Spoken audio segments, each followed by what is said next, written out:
It's all about the U, baby. That's right. So we said that the Vikings should double, potentially triple dip in one of the deepest wide receiver classes in NFL history. They got Justin Jefferson at 22, respect, awesome. But then they sort of waited. Until the fifth round, picking up KJ Osborn out of the aforementioned the U. And now a lot of Vikings fans are like, picked up a return specialist over some other very worthy wide receivers that had yet to be drafted, or even ones that went undrafted. Look at Courtney Davis. But I mean, after some more digging about KJ Osborn, I love the swagger. I love the U. Let's go. Let's get it going. So background on KJ. 5'11", 203, redshirt senior. Originally from Ypsilanti, Michigan.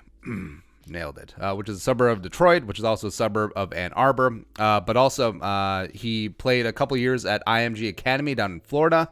Former two-star recruit of the University of Buffalo class of 2015.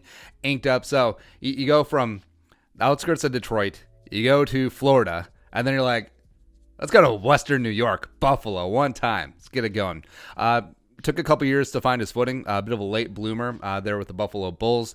Really made some noise. Had a mini breakout 2018, getting it going with quarterback Tyree Jackson, who was a future UDFA gunslinger. Then was with the XFL, whatever. 53 catches, 859 yards, 7 touchdowns in 2018.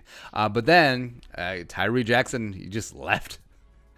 He left. He declared for the draft, went undrafted, so that everyone else was like, we're out of here. Deuces. KJ grad transferred down to Miami. It's all about the U. 50 catches, 547 yards, as well as 5 touchdowns. But I think he's going to find his way onto the field early on in the NFL as a return man. So he has a career 12.1 yards per punt return, as well as 19.6 yards per return on kickoff. So I think that's going to be his early role with the Vikings. I think he does have an inside track for both of those jobs. Plus, if he can do both, potentially saves a roster spot, potentially saves some wear and tear, say like Mike Hughes returning punts. Get that out of here. Combine, solid, not stunning, but solid. Stout and strong kid.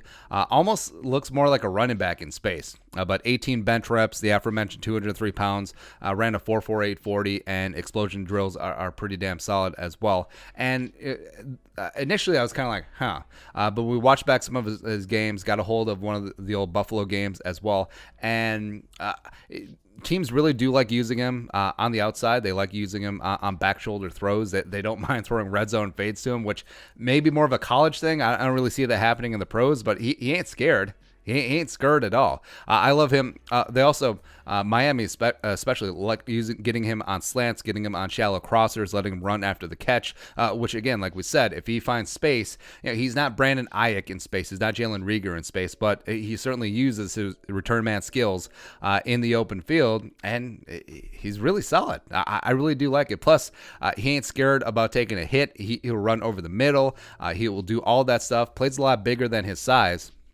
Very solid in contested catch spots, and does not flinch, which is something that I absolutely adore in a receiver. And frankly, when I sat down and thought about it, he really plays a lot like J.D. Spielman at Nebraska. And of course, Rick is going to have some inside knowledge and, of course, have a soft spot in his heart for the way that J.D. Spielman plays phenomenal wide receiver at Nebraska. So I think that KJ Osborn, as we're going with all of the initials, Osborn brings a lot of that to the table. So yes, I think that he is going to find his way onto the Vikings roster as a return man early, but I mean, don't be shocked if he eventually starts working his way into the wide receiver rotation, where all the talk is like, oh, Stacy Coley, another day 3 pick from Miami, except I like Osborn's game a lot more than I like Stacy Coley coming out of the U. Where it's just something about a stout receiver that is not afraid to go over the middle. It kind of reminds me a lot of Devin Duvernay, who came out of Texas, where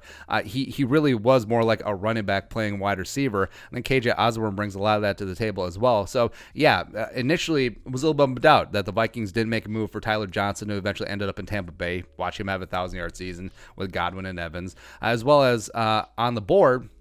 Yeah, guys like KJ Hill will put up insane numbers at Ohio State. You had Donovan Peoples-Jones, who's a big, strong. Kirky needs a tall receiver at Michigan, who's probably underutilized because his quarterback was Shea Patterson. Yeah, as well as like SMU's James Prochet was still on the board. He went to Baltimore. So like, In the moment, I was kind of like, whatever. But now, after you had some time to think about it, after you had some time to do some more research, I'm pumped about Osborn. I'm really excited to see what he's going to do because, like we said, behind Adam Thielen and Justin Jefferson and to degree BC Johnson, like nothing is promised. Like Tajay Sharp is on a 1-year minimal deal, so he's not even guaranteed a spot in the rotation. And then who else do you got? Like Dylan Mitchell, Davion Davis. I mean, sure. Courtney Davis, I think, could make a splash as a UDFA.